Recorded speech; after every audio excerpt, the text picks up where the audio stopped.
সাগরের পানির গভীরতা হলো 12,000 ফুট। আবার এই সাগরে দৈনন্দিন জোয়ার আর ভাটা হয় না। জোয়ারে পানি একদিকে যায়, ভাটায় পানি আর একদিকে টেনে আসে। বিজ্ঞানীরা বলল এখানে বালি মাটি পাথর ফেলে দ্বীপ বানাতে গেলে জোয়ার ভাটার মুখে পড়বে আমাদের বালি মাটি আর পাথর, আর জোয়ারের টানে ভাটার টানে কোন দিকে নিয়ে হাজিরি করবে তারও ঠিক ঠিকানা নাই। এত পানি, এই পানির উপরে বালি মাটি পাথর ফেলে দ্বীপ বানানো কোনোদিন সম্ভবপর হবে না। বিজ্ঞানীরা নিরাশ হয়ে ফিরে চলে এসেছে, দ্বীপ বানানোর আর চিন্তা নেয় নাই। এরা বলল দেখি আরো একটা বড় সাগর আছে, নাম তার প্রশান্ত মহাসাগর। ওই প্রশান্ত মহাসাগরে যেয়ে দেখি পানির লেভেল যদি কম হয় সেখানে বালি মাটি ফেলে পাথর ফেলে দ্বীপ টিপ বানিয়ে মানুষের বসবাসের সুযোগ করে জমি বিক্রি টিক্রি করা যায় কিনা। সেখানে গেল, স্যাটেলাইট মারলো। বিজ্ঞানীদের ধারণা বড় সাগরে যখন বোধহয় একটু পানি টানি কম রয়ে গেছে, সেখানে যে লাইট মারলো, যখন লাইট এই বিজ্ঞানীদের মুখ কালো হয়ে গেল কালবৈশাখী মেঘের মতন। এরা বলছে আটলান্টিক মহাসাগরের পানির গভীরতা তবু কম, এখানে এসে লাইট মেরে দেখছি প্রশান্ত মহাসাগরের পানির গভীরতা হলো 14,000 ফুট। কতটা? 14,000 ফুট। আল্লাহ বলছেন কিয়ামত পর্যন্ত চেষ্টা চালালেও তোরা সফল হতে পারবি না, তবে আমি তোদের এমন একজন প্রভু, ইন্নামা আমরুহু ইজা আরাদা শাইয়ান আইয়াকুলা লাহু কুন ফায়াকুন। একটু জোরে বলা যাবে কি আল্লাহু আকবার? আল্লাহর শক্তি বেশি না মানুষের শক্তি বেশি? আল্লাহর শক্তি বেশি। আমরা যেটা দেখতে পাই না সেটা দেখতে পাই কে? আমরা যে কথাটা শুনতে পাই না সেটা আগে শুনতে পাই কে? আমরা যে খবরটাকে জানতে পারি না সেটা জানতে পারে কে? আমরা যে কাজটা তাড়াতাড়ি করতে পারি না সেটা তাড়াতাড়ি করতে পারে কে? তিনি বলছেন আমি তোমাদের সেই প্রভু, যখন কোনো বিষয়ে কোনো হুকুম করি, এজা আরাদা শাইয়ান, কোনো কিছু তৈরি করার পরিকল্পনা ইচ্ছা প্রকাশ করি, আইয়াকুলা লাহু, আমার জবান দিয়ে শুধু একটু বলি কুন হ ফায়াকুন, সঙ্গে সঙ্গে সেটা হয়ে যায়। আমার কোনো কিছু বানাতে তৈরি করতে 1 সেকেন্ডের জায়গায় 2 সেকেন্ড সময় কোনোদিন লাগেনি এবং ভবিষ্যতেও লাগবে না। তোমরা যেন ধারণা করিও না সলিমউদ্দিন চাচা, আব্দুল করিম দাদা আর মনোরঞ্জন কাকার মতো আল্লাহ বুড়ো হয়ে গেছে এখন আর পারবে না। এইরকম ধারণা যেন জীবনে কোনোদিন করিও না। আমি অতীতে ছিলাম যেমন, বর্তমানে আছি তেমন, ভবিষ্যতেও থাকবো তেমন, আমার কোনো পরিবর্তন নাই। আমি যখন যেটা ইচ্ছা করি মনে মনে শুধু একটু কোন বলি আর হয়ে যায়। পৃথিবীতে যত দেশ, সব দেশগুলো পানির মাঝখানে, ক্ষুদ্র ঘোলা পানির পলিকণা, ক্ষুদ্র ঘোলা পানির পলিকণা, গুঁড়ো গুঁড়ো বালির দানা আল্লাহ পাক এক জায়গায় করে হাজার হাজার একর বিঘে জমি, এই গভীর তলদেশ থেকে আমার আল্লাহ পাক জমিয়ে জমিয়ে প্রতিদিন জোয়ার হয়েছে, ভাটাও হয়েছে। জোয়ারের টানি পানি একদিকে গেছে, ভাটা আর একদিকে চলে এসেছে। আর খোলা পানির গুঁড়ো গুঁড়ো পলিকণা, ক্ষুদ্র ক্ষুদ্র বালির কণাগুলো আল্লাহ পাক পানির তলায় জোয়ার ভাটার মাঝখানে রেখে রেখে মাথা উঁচু করে পাহাড় মার্কা পৃথিবীর মানুষকে দেখিয়ে দিয়ে দিয়েছে। একটু জোরে বলা যাবে কি সুবহানাল্লাহ? নারে তাকবীর! তাহলে আমার আল্লাহর শক্তি বেশি না কম? এখনো বিজ্ঞানীরা শক্তিতে আমার আল্লাহর সঙ্গে এখানে এটে উঠতে পারেনি। ওরা এখনো পর্যন্ত কোনো দ্বীপ বানানোর চিন্তা সাগরের মাঝে নেয়নি। বললো আর যা পারি করি, ওখানে যাব না, কারণ ওখানে যেয়ে সফল হতে পারবো না। বালি মাটি পাথর ফেলবো লঞ্চ স্টিমারে জলজাহাজে করে নিয়ে, আর জোয়ার ভাটায় কোথায় টেনে নিয়ে যাবে, জীবনে মানুষের কাছে দ্বীপের মুখ দেখাতে পারবো না। জামালার দরকার নাই, ওখানে যাব না। আল্লাহ বলছেন তোরা যেটা পারবি না আমি আল্লাহ সেটা পারি। ঠিক না বল আমার ভাইরা? সে আল্লাহ বলছেন চাঁদ বানিয়েছি আমি, সূর্য বানিয়েছি আমি, খালাকাস সামাওয়াত, আকাশ বানিয়েছি আমি, ওয়াল আরদ, এই পৃথিবীর জমিনগুলো তোদের বসবাসের জন্য বানিয়েছি আমি। এখন পৃথিবী ঘোরে না, চাঁদ সূর্য ঘোরে, সেটা আমার কোরআনে তত্ত্ব কোট করে দিয়েছি। কোরআনের 27 পারা, সূরাটির নাম হলো সূরাতুর রহমান। আল্লাহ সূরা রহমানে বলছেন ওয়াশ-শামসু ওয়াল কামারু বিহুসবান, চন্দ্র আর সূর্যকে আমি ঘূর্ণায়মান করেছি পৃথিবীর চতুর্দিকে 24 ঘন্টা একবার করে রাউন্ড দিয়ে ঘুরে খায়, তাই দিনের পরে রাত আর রাতের পরে দিন হয়। আর পৃথিবীকে আমি বড় বড় পাহাড় দিয়ে পেরে একসাথে রেখে দিয়েছি, দুনিয়া যাতে নড়াচড়া না করে, ঘোরা তো দূরে থাক। এখন বিজ্ঞানীরা বলছে পৃথিবী লাট্টুর মতো ঘুরছে, চন্দ্র সূর্য স্থির। তাহলে এখন আপনি কোনটা বিশ্বাস করবেন? কোরআনের কথা তো শুনতে এসেছেন, এখন কোনটা বিশ্বাস করে চলছেন বলুন? আমাদের ছেলেমেয়েরা স্কুলে যদি ভূগোল বইয়ের পরীক্ষা দিতে যায়, 3 নম্বর দাগে পরীক্ষায় লেখা হয়েছে পৃথিবী ঘোরে না সূর্য ঘোরে। এখন আমাদের ছেলেমেয়েরা কোনটা লিখবে? ছেলে মেয়ে পরীক্ষা দিয়ে বাড়ি এসেছে, বাপ বলছে কই দেখি প্রশ্ন দেখি। ভূগোল বইয়ের প্রশ্ন বাপের হাতে মেয়েটা ছেলেটা দিয়েছে, ক্লাস 3 পড়ে। প্রশ্ন দেওয়ার বাপ বাপ জিজ্ঞাসা করছে, 1 নম্বরের উত্তর কি লিখেছি? বলে এইটা লিখেছি। 2 নম্বরে কি লিখেছি? বলে এইটা লিখেছি। বলে ঠিক আছে। 3 নম্বরের উত্তর কি লিখেছি? এখন ছেলেটা বলছে উত্তর লিখেছি পৃথিবী লাট্টুর মতো ঘরে চন্দ্র সূর্য স্থির। বাপ বলছে ঠিক লিখেছি, যেহেতু 2 নম্বর হবে। কিন্তু আল্লাহ বলছেন চন্দ্র সূর্য ঘূর্ণয়মান পৃথিবী স্থির। তাহলে বাপ মানলো, বাপ মেনেছে, মেয়েরও মানতে দেশে নাকি? ওই মেয়েটা ছেলেটা যদি উত্তরে লিখতো চন্দ্র সূর্য ঘূর্ণয়মান পৃথিবী স্থির, রেজাল্ট আউটের দিন মাস্টার ওই দাগে ওর কোনো নাম্বার দিত নাকি? মাস্টার বলতো সারা বছর ভূগোল বই পড়িসনি আর উল্টো পাল্টা উত্তর লিখেছিস, 1 নম্বরও তোর হবে না। কারণ ভূগোল বইতে লেখা আছে পৃথিবী লাট্টুর মতো ঘরে, আর তুই লিখেছিস চন্দ্র সূর্য ঘূর্ণয়মান পৃথিবী স্থির। এজন্য 2 নম্বরের জায়গায় তোর নাম্বার হবে 0। ঠিক না ভুল? কিন্তু আসলে লিখেছে সত্য উত্তর।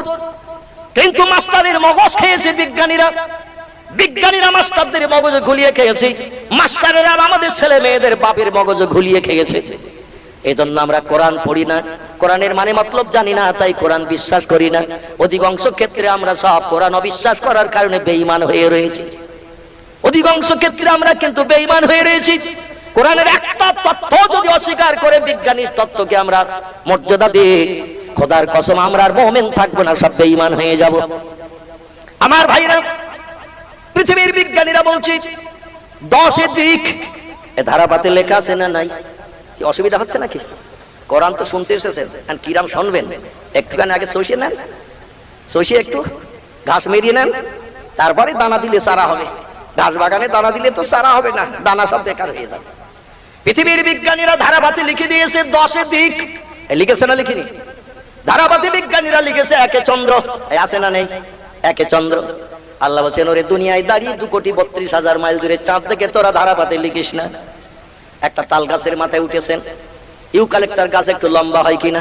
ইউক্যালিপ্টাস গাছ তেলা মতো সরাসরি, এই গাছ একটু লম্বা মতো হয়। ইউক্যালিপ্টাস গাছের মাথার শিকড়ে চূড়ায় উঠেছেন, দূরে মাঠের দিকে তাকিয়ে দেখছেন একটা ছাগল বেড়াচ্ছে। আসলে ইউক্যালিপ্টাস গাছের মাথায় উঠে দূরের মাঠে দেখছেন একটা ছাগল বেড়াচ্ছে, পাশে একটা বিড়াল বেড়াচ্ছে। আসলে গাছের মাথায় উঠে দেখছেন যেটা ছাগল, ওটা ছাগল না, ওটা গরু। অনেক দূরে আছে তাই গরুটা ছাগল মতন দেখাচ্ছে। দেখছেন ছাগলের পাশে একটা বিড়াল ঘুরে বেড়াচ্ছে, আসলে ওটা বিড়াল নয়, ওটা হলো ছাগল। বাড়িওয়ালা গরু আর ছাগল দুটো বেঁধে রেখে এসেছে মাঠে। অনেক দূর থেকে নজর করে দেখছেন, তাই গরু ছাগল মার্কা হয়েছে, ছাগল এখন বিড়াল মার্কা হয়েছে। এই দূর থেকে দূরের জিনিস দেখলে ছোট দেখায় না বড় দেখায়? ছোট দেখায়। কলকাতা ধর্মতলা একটা মিনার আছে, মিনার। আমি অদম 10 দিন ওই মিনারে উঠেছি। কলকাতা আলিয়াতে যখন পড়াশোনা করতাম 10 দিন 10 টাকা করে দিতে হতো তখন। মাঝে মাঝে ওই মনুমেন্টের দরজা খুলতো, আর যিনি খুলে বসে থাকতো একটা বুড়ো মার্কা লোক, 10 টাকা দিলে ভিতরে উঠতে দিত। এখন দেয় কিনা জানি না। 1984-85 সালের কথা বলছি, এখান থেকে 30-32 বছর আগের কথা। আলিয়া মাদ্রাসায় তখন পড়তাম, মাঝে মাঝে বেড়াতে যেতাম ধর্মতলায়, যে দেখি দরজা খুলে বুড়ো বসে রয়েছে। 10 টাকা দিলে উপরে উঠতে দিত। ওই ধর্মতলার এসপ্লানেড যেখানে বাসগুলো ছাড়ে, ওখানে একটা মনুমেন্ট রয়েছে, মিনার। এর ভিতরে ধাপ রয়েছে 214টা, আমি গুনিছি। একেবারে তলা থেকে মাথা পর্যন্ত ধাপ রয়েছে 214টা। তবে আমাদের ঘরে উঠতে গেলে এইভাবে কাতান করে সিঁড়ি, আবার এইভাবে এসে 2তলা ছাদে ওঠে। কিন্তু ওর ভিতরে ধাপগুলো এইরকম কেটেন করা নয়, মাঝখানে আছে মোটা পিলিয়ার, আর পিলিয়ারের গা দিয়ে ঘুরিয়ে ঘুরিয়ে তুলেছে 214টা ধাপ।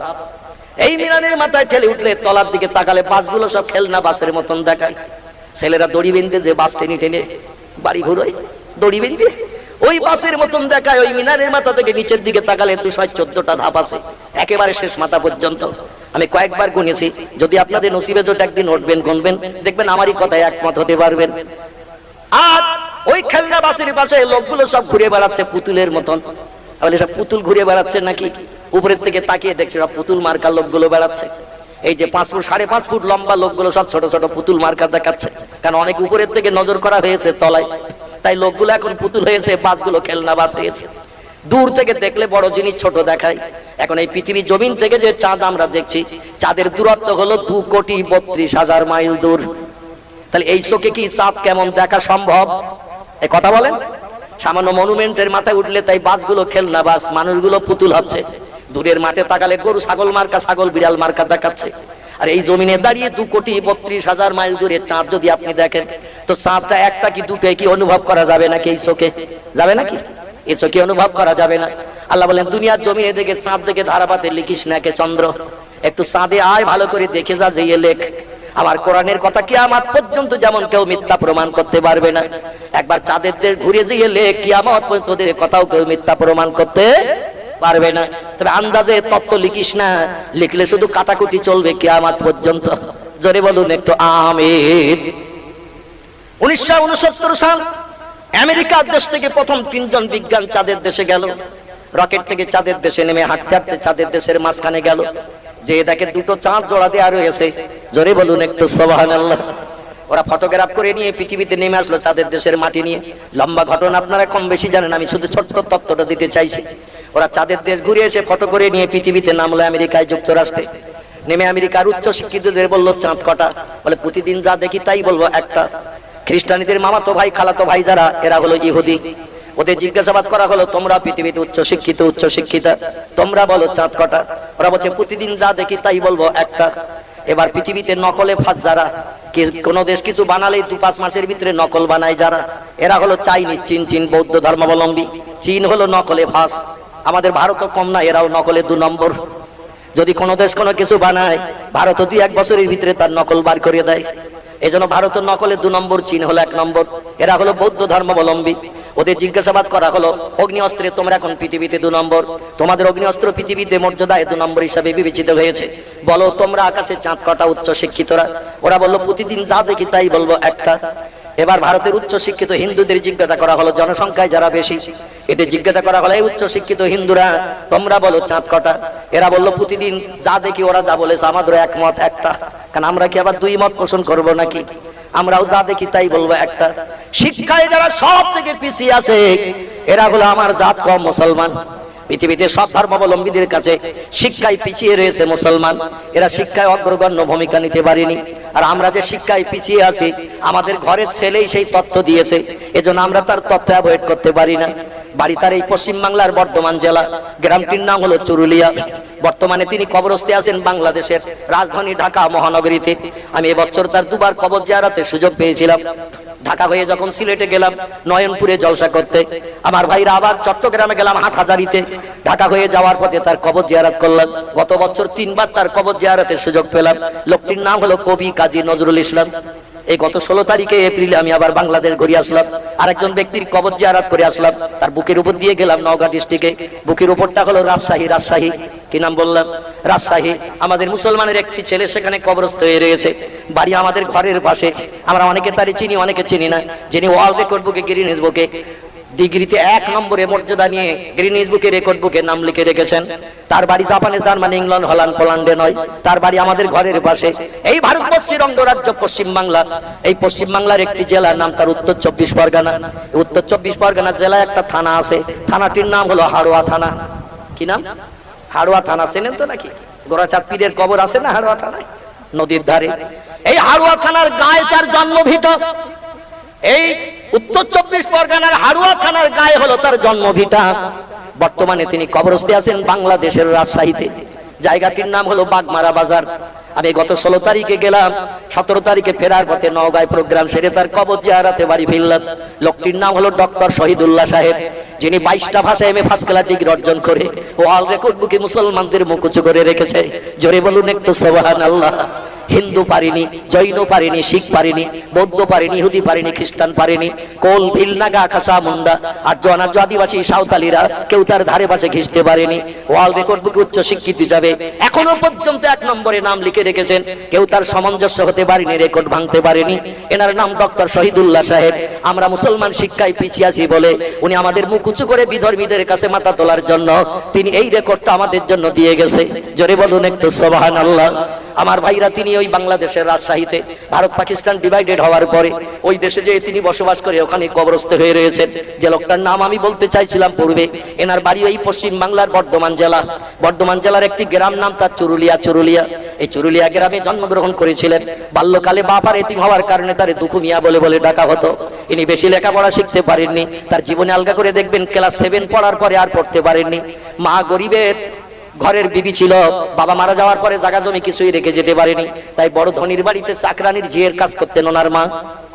ঝিয়ের কাজ করে, রান্নার কাজ, পানি আনা, ঝাড়ঝুট দেওয়া, জামা কাপড় পরিষ্কার করা। ধনীদের বাড়িতে করে না অনেকে মেয়েরা। এই কাজ করে যা খাবার পেত তাই নিয়ে বাড়ি এসে নিজে খেতে না আর ছেলেটারে দিতে। সে যুগে স্কুলে বই কিনতে হতো, মাইনে দিতে হতো। এখন সরকার অনেক সুবিধা করে দিয়েছে, সাইকেলও দিচ্ছে, আবার জামা কাপড়ও দিচ্ছে, আবার দুপুরবেলা বাড়িওয়ালার মগজের চিন্তা দূর করে দিয়েছে, স্কুলে গেলেই টিফিন পাবি। ঠিক কি না?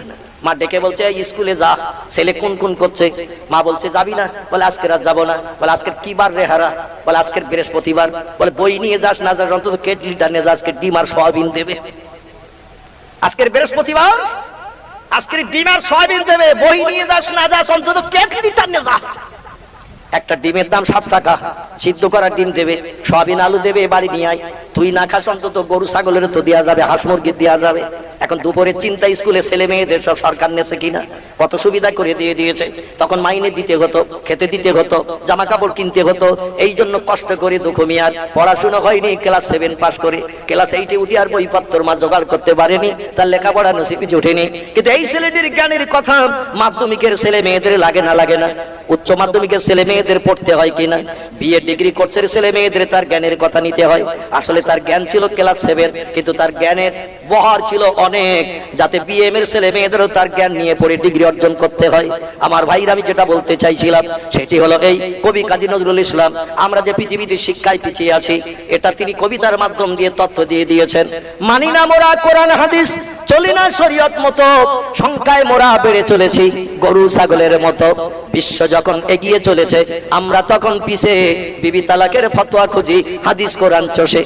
অধিকাংশ মুসলমান এরা চাষবাসটা পছন্দ করে বেশি, কাদামাকা কাজটা এরা পছন্দ করে বেশি। আর মাঠ ঘাটে সূর্যের রৌদ্রে পড়ে বর্ষার পানিতে ভেজে বাড়ি এসে মাঝে মধ্যে মেয়েদের কাছে 12:30 একটাই এসে বলে 1 গ্লাস পানি দে, কলিজা শুকিয়ে গেছে রোদে। মেয়েরা যদি বলে রান্নার কাজে আছে একটু ঢেলে খাও, ওর বিষ তখন মাথায় উঠে যায়। এত কষ্ট করে বাড়ি আসলাম মাঠ থেকে কাজকর্ম সেরে, আর ওরে বললাম 1 গ্লাস পানি দেওয়ার, বলছে একটু ঢেলে নাও। এর সঙ্গে সঙ্গে আর স্ত্রী থাকে না, একেবারে 36,000 ভোল্টে ঝেড়ে দিয়ে বলে 1 2 3। পানি যখন আমার ঢেলেই খেতে হবে, তো তোর আর থেকে কি দরকার? গোটো বাপের বাড়ি যা, তোর বাপের বাড়ি চলে যা। মুসলমান সমাজে তালাকের বহরটা রয়েছে, এরা ধৈর্য ধরে না, সহ্য করে না, এরা কষ্টের কাজ করে বেশি। অন্য ধর্মাবলম্বীরা এত কষ্টের কাজ করে না, ওরা ছায়ায় ফানের তলায় থাকে, বর্ষার পানিতে ভেজে না, সূর্যের রোদ্রে পড়ে না, ব্যবসা করুক আর চাকরি বাকরি করুক, যাই করুক, ওরা ছায়ায় থাকে, কষ্ট পায় না।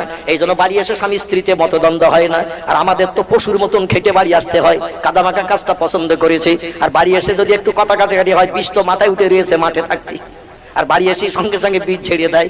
এই জন্য আমাদের সরকারি তরফ থেকে এখন তালাকের উপরে বড় বিভেদ চলছে।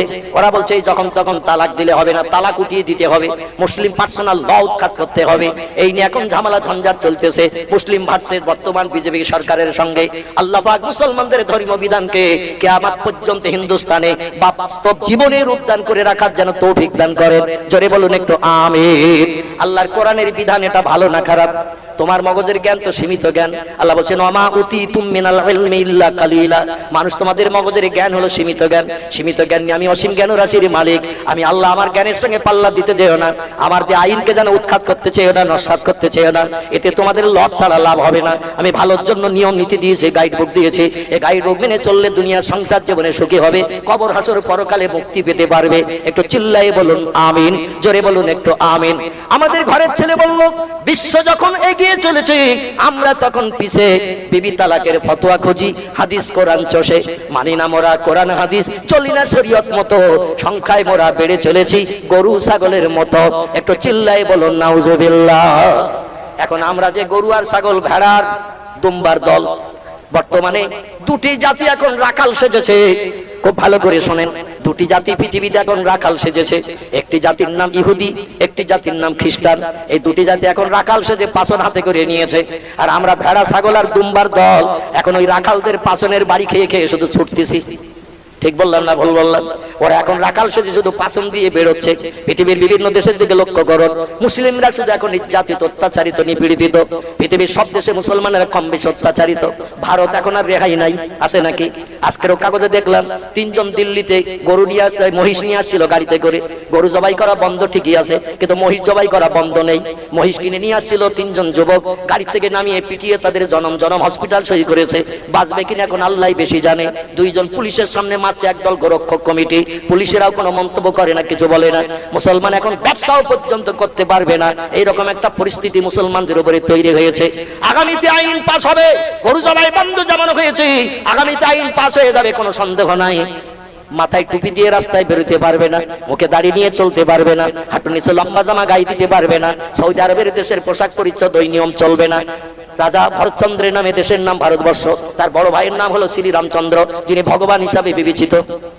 এই জন্য রাস্তাঘাটে পথে চলতে গেলে, আমাদের দেশে থাকতে গেলে ভগবান রামচন্দ্রের নামে জয়ধ্বনি দিতে হবে, জয় শ্রীরামচন্দ্র, জয় শ্রীরামচন্দ্র বলে জয়ের ধ্বনি না দিলে দেশে থাকতে দেওয়া হবে না। অনেক জায়গায় মুসলমানদের উপরে অত্যাচার করছে একদল হিংসুক ব্যক্তিরা, সবাই নয়, সবাই নয়, একদল হিংসুক ব্যক্তিরা। বন্ধুগণ, গেরুয়া বসনধারী যারা, তারা আজকে হিন্দুস্তানকে হিন্দু রাষ্ট্র হিসেবে পরিকল্পিতভাবে তৈরি করার পরিকল্পনা নিয়ে মুসলমানদের বলছে, তোমাদের রাস্তাঘাটে পথে আমাদের ভগবান, ভগবান মানে স্রষ্টা, ভগবান বাংলায় বলি, বন্ধুগণ একে স্রষ্টা বলা হয়, ওই স্রষ্টা রামচন্দ্রের নামে জয়ধ্বনি দিতে হবে। আচ্ছা, আমরা মুসলমানেরা জয়ধ্বনি রামচন্দ্রের নামে দেব না আল্লাহর নামে দেব? কাল নামে দেব? আমরা যদি বলি জয় ভগবান শ্রী রামচন্দ্র, তাহলে আমাদের ঈমান থাকবে তো নাকি? এই রামচন্দ্রের বাপ আছে না নাই? কথা বলেন। রামচন্দ্রের বাপ আছে, নাম তার দশরথ, আছে কিনা? আচ্ছা, আমাদের আল্লাহর কোনো বাপ আছে তো? আছে নাকি? রামচন্দ্রের মা আছে না নাই? মায়ের নাম হলো কৌশল্যা দেবী। আমাদের আল্লাহর কোনো মা আছে তো? আচ্ছা, রামচন্দ্রের বিবি আছে না নাই? নাম তার সীতা দেবী। কি কথা বলেন না? সীতা দেবী। আমাদের আল্লাহর কোনো বউটও আছে তো? রামচন্দ্রের ছেলে আছে না নাই? লব আর কুশ, আছে কিনা? ছেলে রয়েছে। আমার আল্লাহর কোনো ছেলে টেলে আছে তো? তাহলে রামচন্দ্রের বাপ আছে, মা আছে, বউ আছে, বাচ্চা আছে, আমাদের আল্লাহর কি সব কিছু আছে? তাহলে রামচন্দ্রকে যদি স্রষ্টা বলে মান্য করে জয় ভগবান শ্রী রামচন্দ্র আমরা বলি, আমাদের ঈমান থাকবে তো? জোরে বলেন, থাকবে? আমরা বেঈমান হয়ে যাব। এজন্য আমরা জীবন দিতে রাজি না, আমরা ওই সমস্ত কথা বলে দুনিয়ায় বেঁচে থাকতে রাজি? আমার ভাইরা, আমরা ওই সব কথা বলে কি বেঁচে থাকতে রাজি নাকি? মুসলমানদের ঈমান যদি না থাকে আর কিছু থাকবে নাকি? কিছুই থাকবে না। আমার ভাইরা, আগামী তেমন একটা আইন হবে, মুসলমানদের ধর্মের বিধান খাতনা দিতে হয় কিনা? খাতনা 5-7 বছর বয়সে লিঙ্গের মাথার চামড়া কাটতে হয়, একে বলা হয় খাতনা। এই খাতনার আইনও বন্ধ হয়ে যাবে 2-4 বছরের ভিতরে। আমাদের লিঙ্গের মাথায় চামড়া থাকবে, তোমরা কেটে আলাদা হবা। এক দেশে বাস করি, এক বাজারে বাজার করি, এক বাংলা সুরে হিন্দি এমন করে উর্দু ভাষায় কথা বলি, আর তোমরা আলাদা থাকবে আর আমরা আলাদা, তা হবে না। আমাদের দেশে বাস করতে গেলে আমাদের মতো লিঙ্গের মাথায় চামড়া রাখতে হবে। আমরা মরে গেলে শ্মশানে চিতাই পুড়ে ছাই হই, আর তোমরা আলাদা আলাদা কবর দিয়ে দিয়ে সব জমি নষ্ট করছো। কবরে তো চাষবাস হয় না, বাড়ি বাঁধা যায় না, পুকুর কাটা যায় না, এইভাবে কবর দিয়ে দিয়ে ভারতের জমি সব নষ্ট করবে। ওটা হবে না, হবে না, হবে না। আমরা এক শ্মশানে সবাই পুড়ি, পুড়ে গেলে ছাই হয়ে যায়, ছাই হলে কালবৈশাখী ঝড়ে উড়ে জায়গা খালি হয়ে যায়। আর তোমরা কবর দিলে কবরের জায়গা, সেখানে আর কোনো কিছু করা যায় না। এই জন্য কবর দেওয়াও বন্ধ হবে আগামীতে। মুসলমানদের এখন কোণঠাসা করা হচ্ছে চতুর্দিক থেকে।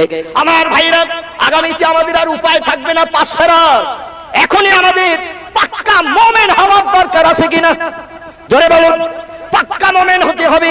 আল্লাহ বলেন নাসরুম মিনাল্লাহি ওয়া ফাতহুন করিব ওয়াবাশশিরিল মুমিনিন। জোরে বলুন একটু আল্লাহু আকবার, একটু জোরে বলুন আল্লাহু আকবার।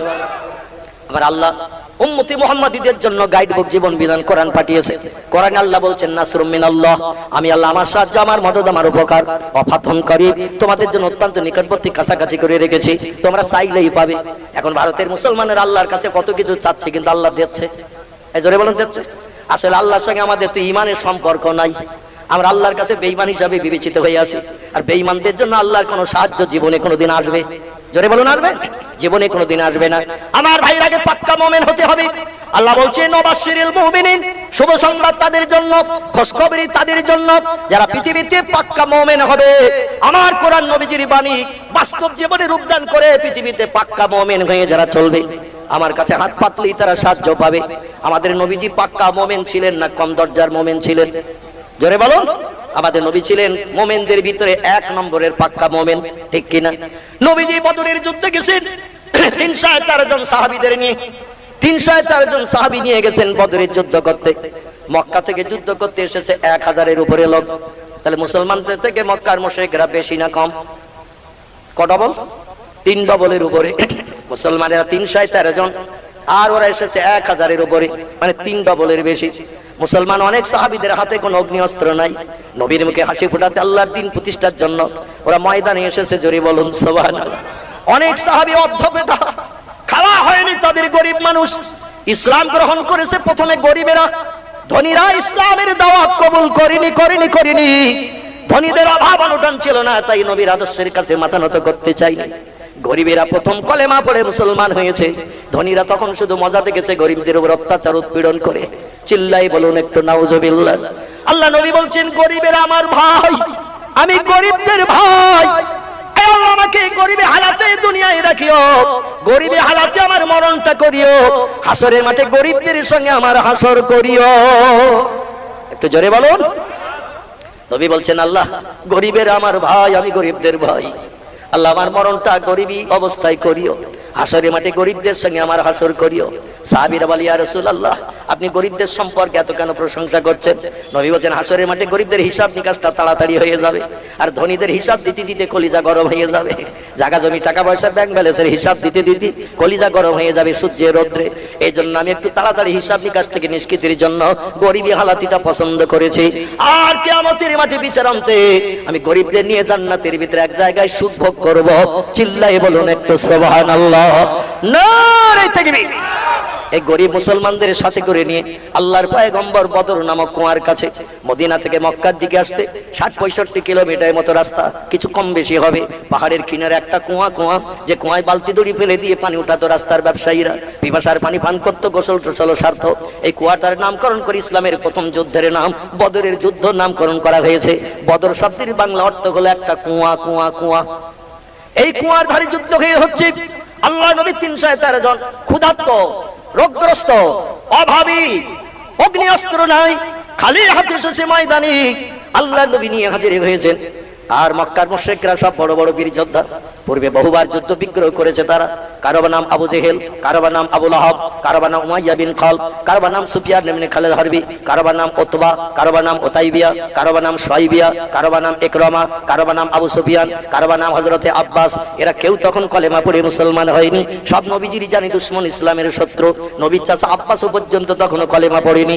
এরা সব ইসলামের বৈরী দুশমন। বড় বড় নেতৃত্ব নিয়ে যুদ্ধ করতে এসেছে, বড় বড় বীর যোদ্ধা তারা, পূর্বে বহুবার যুদ্ধ বিগ্রহ করেছে। আর নবী যাদের নিয়ে ময়দানে নেমেছে, এরা যুদ্ধ কি জিনিস বোঝে না, শুধু ইসলামের মর্যাদা দিতে, নবীর মুখে হাসি ফুটাতে ময়দানে তারা এসেছে। আল্লাহ নবী বলল, চলো ওই তো পাহাড়ি এলাকার ধারে কুয়ার পাশে ওরা তাবু গেড়ে রয়েছে, ওখানে মোকাবেলা করতে হবে।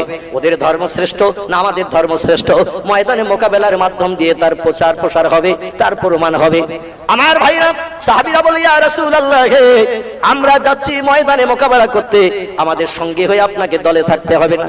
নবী বলছেন, কারণ? বলে, আপনি হলেন বৃদ্ধ মানুষ, বুড়ো মানুষ, আপনার বর্তমান বয়স কত? নবী বলছেন, কম বেশি 54 বছরের উপরে আমার বয়স চলছে। কত?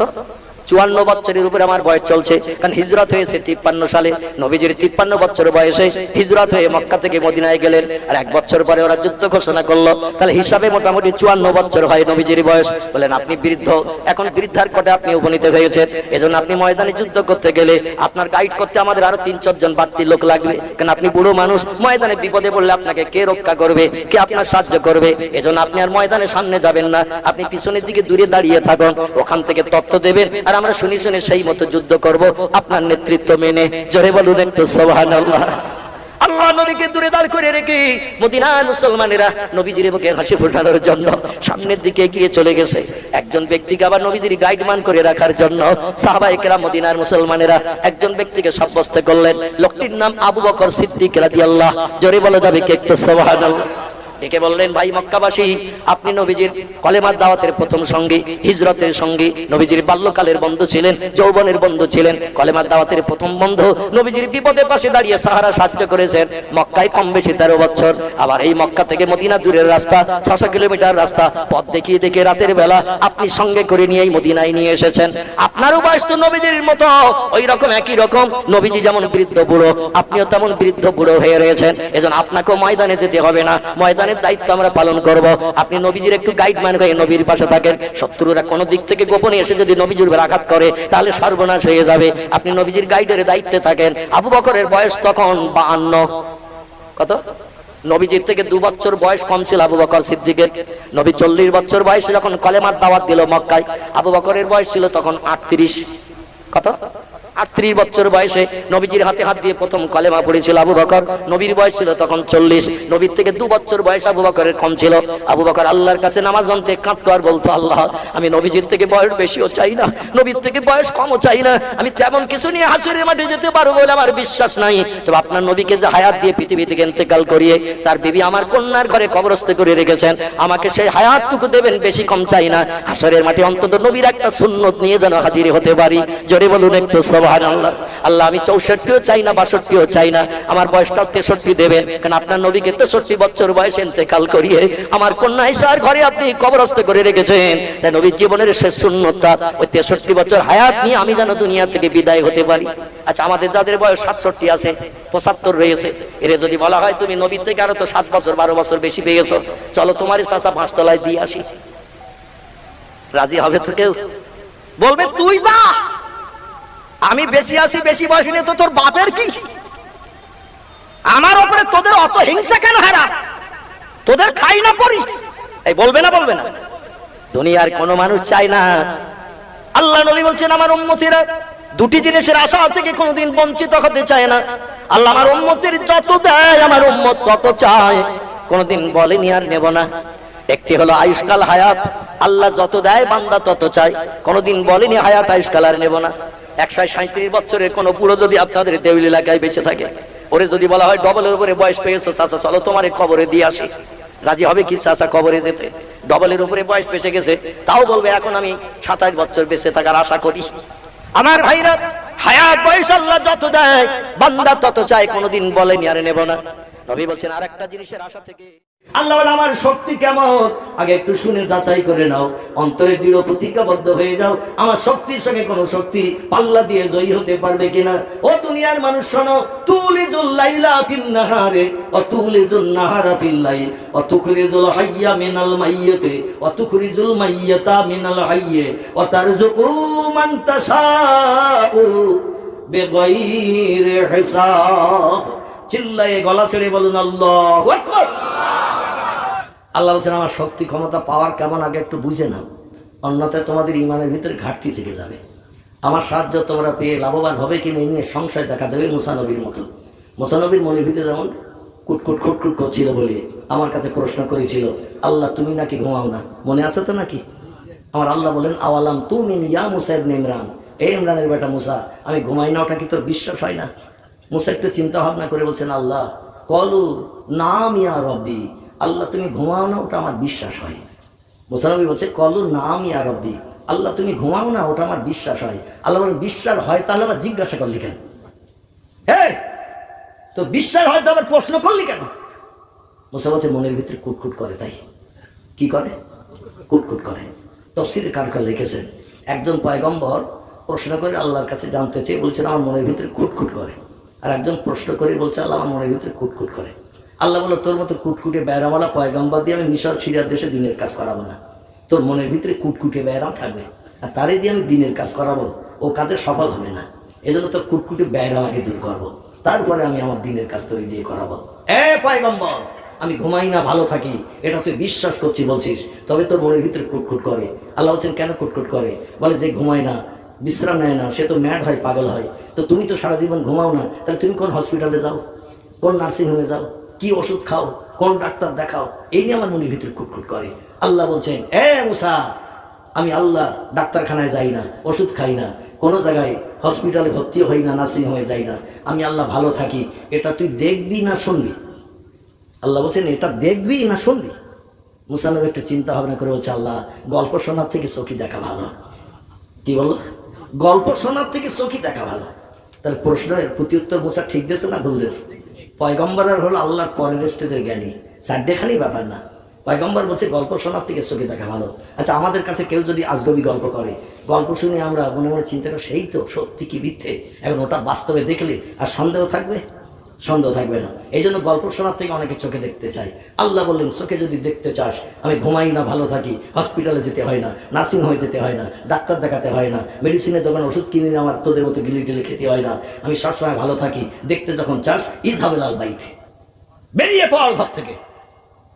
ইখরিজ বাবাকা ইয়া মুসা ইবনে ইমরান, ঘরের দরজা দিয়ে বেরিয়ে পড়। ইজহাবিল আল জালাল, ওই যে তোর বাড়ির সামনে উঁচু পাহাড়, ওই পাহাড়ি এলাকায় আয়। মুসা বলে যেখানে বলবেন সেখানে যাবো, তবে বাস্তবে দেখবো তুমি না ঘুমিয়ে কিরম ভালো থাকো। ও ঘর থেকে বেরিয়ে পড়েছে। বিবিরে বললো যাচ্ছি, আল্লাহ ঘুমায় না কিরম ভালো থাকে দেখার জন্য পাহাড়ি এলাকায় যেতে বলেছে, যাচ্ছি। স্ত্রী বললো কেমন দেখো, তুমি তো আগে একদিন তুর পাহাড়ে আল্লাহ দেখতে যেয়ে 4 দিন 4 রাত বেহুশ হয়ে পড়েছিলে। আল্লাহরে দেখতে যেয়ে একদিন তুর পাহাড়ের কেনারায় লাইট উপরের থেকে এসেছে, চোখে পড়েছে, আর সামনেও পড়নে পিছনে শীতপতা নিয়ে পড়ে গেলে 4 দিন 4 রাত বেহুশ হয়ে পড়েছিলে। আমি মনে মনে ধারণা করছিলাম অন্য জায়গায় বিয়ে করে বোধহয় ঘর জামাই রয়ে গেছো, বাড়ি আর ফেরো না। নূতন স্ত্রী পেয়েছো, ঘর জামাই রয়ে গেছো, বাড়ি আর আসো না। দুশ্চিন্তায় ছিলাম। 4 দিন পরে বাড়ি ফিরে আসার পর আমার সন্দেহ কেটে গেল যে আমার স্বামী আসলে বিয়ে টিয়ে করেনি, ও বেহুশ হয়ে পাড়ের কেনারা করেছিল বলে 4 দিন বাড়ি আসে। পয়গম্বর কি স্ত্রী বলছেন, আল্লাহর সেদিন দেখলে কি বলে একটা লাইট এসে চোখে লেগেছিল, চোখ ধাঁধা লেগে আমি বেহুশ হয়ে পড়ে গিয়েছিলাম। আর বলে আজকে আল্লাহ ঘুমায় না ভালো থাকে, এই জন্য আমাকে যেতে বলেছে। আল্লাহ সরাসরি এসে বোধহয় চেহারা আমার দেখাবে, আজকের কলিজা ঠান্ডা হবে। এতদিন তো লাইট দেখে আমি পাওয়ার অহংকার করেছিলাম। এখন আল্লাহ ডেকে বললেন কুমিয়া মুসা ইবনে ইমরান, এ ইমরানের বেটা মুসা একটু দাঁড়িয়ে যা, আমি ভালো আছি দেখার জন্য পাগল পারা হয়ে তুমি তো আমার কথার মর্যাদা দিয়ে দৌড়াতে শুরু করেছো। দাঁড়াও দাঁড়াও। মুসা বলে আল্লাহ তুমি ভালো থাকো দেখাবে না, এই জন্য আমার আবার বাড়ি ফিরে যেতে বলছো। আল্লাহ বলে লা ইয়া আইয়ুহান নবী, ও পয়গম্বর না না না, আমি তোরে বাড়ি ফিরে যেতে বলছি না। ব্যাপার হলো একটি, আমার সঙ্গে সাক্ষাৎ করতে আসবে পাহাড়ের কিনারায়, আমি ভালো আছি না খারাপ, শরীর ভালো না খারাপ, দেখার জন্য তোমার পাহাড়ের কিনারে আসতে বললাম। তো আসার সময় তুমি খালি হাতে না এসে 1 গ্লাস ঠান্ডা পানি একটু নিয়ে এসো। কি নিয়ে এসো? ঠান্ডা পানি 1 গ্লাস নিয়ে এসো। মুসা বলে এতদিন ধারণা করতাম আল্লাহ খায় না, এখন আল্লাহ পানি চেয়েছে মানে বোধহয় আল্লাহ পানিও খায়। জোরে বলি নাউজুবিল্লাহ। মুসা বলে আল্লাহ পানি নিয়ে যেতে হবে 1 গ্লাস।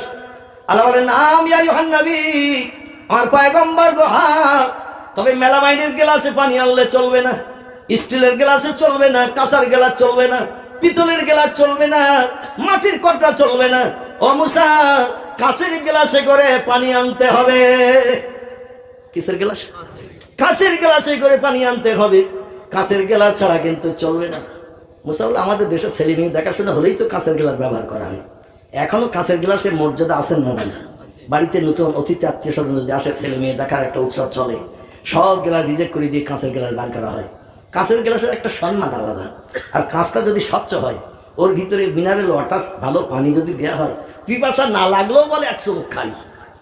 স্বচ্ছ কাঁচের গ্লাসের পানি দেখলে পিপাসা না লাগলেও গ্লাসটার মর্যাদা দেওয়ার জন্য ধরে নিয়ে 1 গ্লাসে একটু ঢোক মারারও ইচ্ছা হয়। আল্লাহ বলেন কাঁচের গ্লাসে করে 1 গ্লাস পানি আনো। মুসা ঘরে ফিরে যেয়ে বলছে, এ শোয়েব নবীর কন্যা বিবি সবুরা। সবুরা বলছে না মিয়া যাও জি, বলুন কি খবর? বলে তাড়াতাড়ি করে একটা কাঁচের গ্লাস মেজে ঘষে পরিষ্কার করে 1 গ্লাস পানি দে। আল্লাহ অতিথি হবে আমার কাছ থেকে গ্লাসের পানি নিয়ে বোধহয় পিপাসার পানি পান করবে। সে আরশ কুরসি থেকে আসবে পৃথিবীতে পাহাড়ের কিনারায়, একটা লম্বা দুরন্ত পথ, আসতে তো পিপাসা লাগাই স্বাভাবিক। আর আমার হাতের পানি পান করে আল্লাহ বোধহয় পিপাসা মিটাবে। একটু ভালো করে পরিষ্কার করে দিস যেন অপছন্দ না হয়।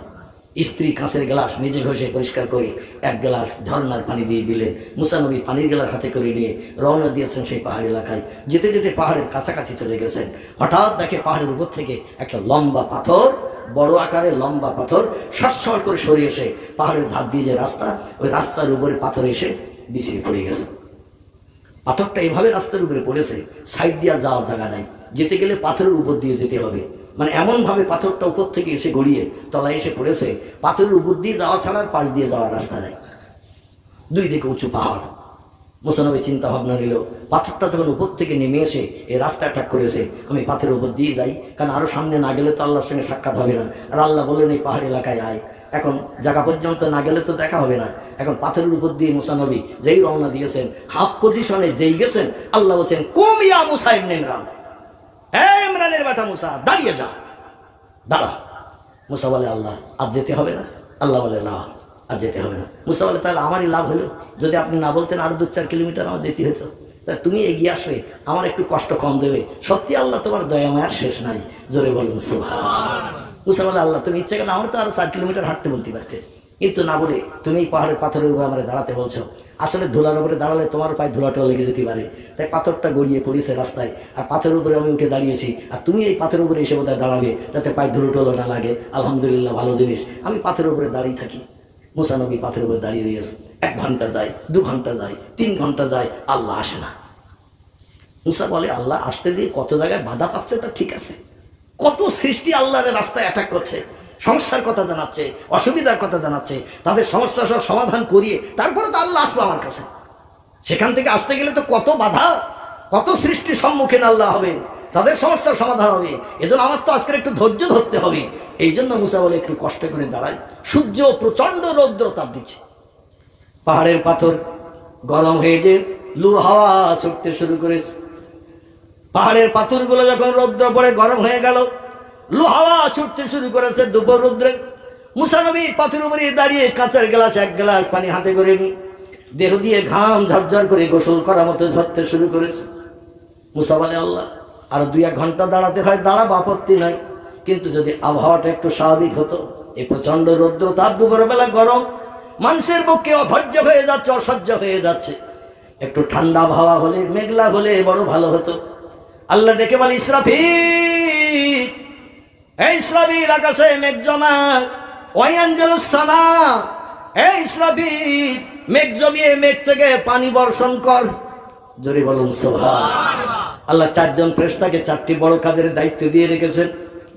একজন ফেরেশতার নাম হযরতে জিবরিল, আল্লাহ থেকে আসমানি কিতাব মানুষের কাছে পৌঁছানোর জন্য, আর ওহীগুলো মানুষের কাছে বর্ণনার জন্য জিবরিলকে নিহিত করেছেন। আল্লাহর কথাগুলো মানুষের কাছে পৌঁছানোর জন্য জিবরিলকে আল্লাহ পাক ওহী হিসাবে নিহিত করে রেখেছেন।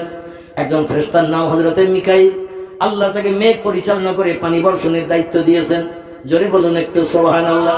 আল্লাহ ইচ্ছা করলে নিজের কুদরতি ক্ষমতায় হুকুমে সবকিছু করতে পারে, কিন্তু কিছু কিছু কাজের দায়িত্ব কিছু কিছু ফেরেশতাকে দিয়ে রেখেছেন, তারা কাজগুলো মেনটেন করে। ও মালাইকাতুন গিলাদুন শিদাদুন লা ইয়াসুনাল্লাহা মা আমারাহুম ওয়া ইয়াফআলুনা মা ইউমারুন। জোরে বলুন একটু আল্লাহু আকবার। আল্লাহ বলেন, আমি ফেরেশতা বানিয়েছি 2টি ধাঁচে। কটি? আল্লাহ বলেন, আমি ফেরেশতা বানিয়েছি 2টি ধাঁচে। এক ধাঁচের ফেরেশতা হলো নরম সরম, এক ধাঁচের ফেরেশতা বানিয়েছে একটু গরম সরম। গরম কড়া করে বানিয়েছে এক ধাঁচের ফেরেশতা, ওদের দয়া মায়া নাই, ওরা আমার হুকুম তামিল করে কড়া কড়া কাজগুলো করবে। এক ধরনের ফেরেশতা বানিয়েছে নরম সরম করে, ওরা একটু দয়া মায়া দেখাবে। ইসরাফিলকে আমার আল্লাহ পাক হযরতে জিবরাইলকে, মিকাইলকে একটু নরম ধাঁচের বানিয়েছেন, আজরাইলকে আল্লাহ একটু কড়া করে বানিয়েছেন, মুনকির নকিরকে একটু কড়া করে বানিয়েছেন, মালিককে একটু কড়া করে বানিয়েছেন। আসামি দগ্ধ হবে, কিন্তু জাহান্নাম থেকে বার কাউকে হতে দেবে না। জোরে বলুন একটু সুবহানাল্লাহ। মালাইকাতুন গিলাজুন শিদাদ, আল্লাহ বলেন, কড়া ধাঁচের ফেরেশতা যাদের বানিয়েছে, ওরা আমার কড়া কড়া হুকুমগুলো পালন করবে।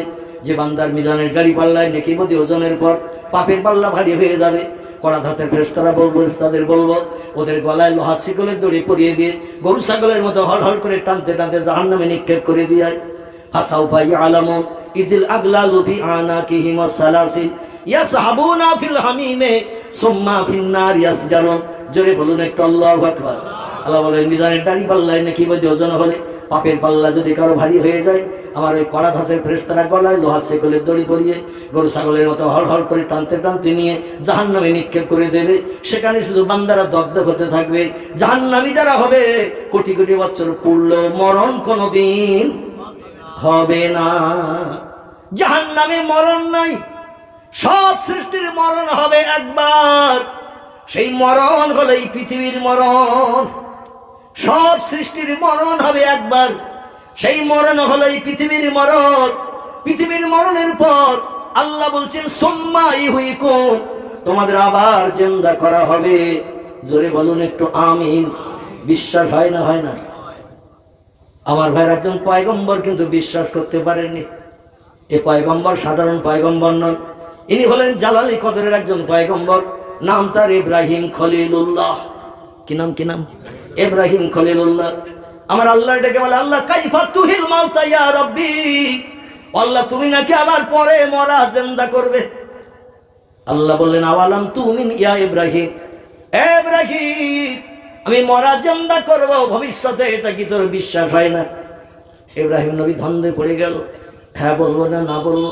আল্লাহ যদি মরা জিন্দা করতে পারে আর আমি যদি বলি আল্লাহ তুমি পারো না, তাহলে আমি তো বেঈমান হয়ে যাব। ইব্রাহিম একটু চিন্তা ভাবনা করে বললেন, কলু বালা ইয়া রব্বি, ও আল্লাহ তুমি মরা জিন্দা করতে পারো, আমার বিশ্বাস হয়। আল্লাহ বলেন, তাহলে আমারে প্রশ্ন করলি কেন? মুসা নবীরে যেমন আল্লাহ জিজ্ঞাসা করেছিল, ইব্রাহিম নবীর আল্লাহ জিজ্ঞাসা করলেন, তাহলে আমার কাছে প্রশ্ন করলি কেন? ইব্রাহিম নবী বললেন, মনের ভিতরে খুটখুট করে, তাই। কি করে? খুটখুট খুটখুট করে। আল্লাহ বলেন, তোর মতো খুটখুটে বেয়রামালারে দিয়ে মিশর সিরিয়ার দেশে বাবেলের দেশে দিনের দাওয়াতের কাজ চলবে না। খুটখুটে বেয়রামালা দিয়ে আমি কাজ পছন্দ করি না। তোর খুটখুটে বেয়ার আমাকে দূর করবো। তোর মনের ভিতরে খুটখুট কেন করে? ইব্রাহিম নবী বলছেন, আল্লাহ চোখের সামনে কত জীবজন্তু মারা যায়, কত জীবজন্তু আবার অন্য জীবজন্তু খেয়ে নেয়, খেয়ে নেওয়ার পরে আবার পায়খানা করে মলত্যাগ করে ফেলে দেয়। বর্ষার পানি হয়, পায়খানাগুলো সব ধুয়ে মাটির সঙ্গে মিশে যায়।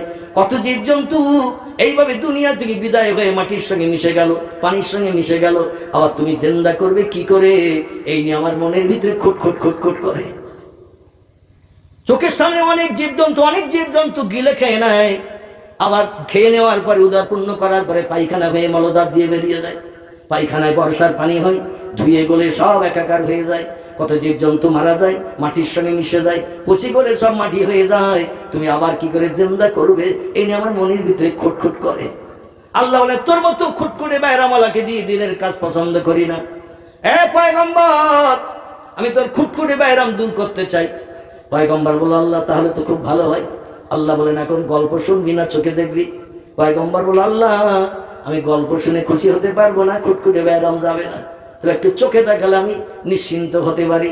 আল্লাহ বলেন, ইজহাবিল জাবাল, যদি নিশ্চিন্ত হতে চাস ঘর থেকে বেরিয়ে বড় ওই বাড়ির সামনে উঁচু পাহাড়টার উপরে ওটির ফারা শাখাইলা জাবাল, পাহাড়ের মাথায় ওঠ। ইব্রাহিম নবী বলেন, যেখানে বলবে সেখানে যাব, তবে কি করে মরা জিন্দা করে আমার দেখে খুটখুটে বেয়রাম দূর করতে হবে। বাড়ি থেকে কিছু দূর বেরিয়ে গেছে। আল্লাহ বলেন, কুমিয়া ইব্রাহিম, একটু দাঁড়া। ইব্রাহিম দাঁড়িয়ে বলছেন, আল্লাহ তুমি মরা জিন্দা করতে পারবে না, তাই আবার দাঁড়াতে বলছো। আল্লাহ বলে, লা ইয়া আইয়ুহান নবী, না না না, তা নয়। বলে, তাহলে আমি যেতে চাচ্ছিলাম পাহাড় এলাকায়, কেন নিষেধ করলেন, দাঁড়াতে বললেন? আল্লাহ বলছেন, ফের একটু বাড়ি যা। বাড়ি থেকে আসার সময় 4 রকম জীবন্ত জীব ধরে নিয়ে আয়। আমি নানি দাদির গল্প আপনাদের কাছে করছি না, তফসিরে মাফাতিহুল গায়ব, তফসিরে মাজিদ, তফসিরে রুহুল বায়ান, তফসিরে ইবনে কাসির থেকে আপনাদের কাছে তথ্য পরিবেশন করছি। আল্লাহ কোরআন শুনতে ভালো লাগে না? লাগে না?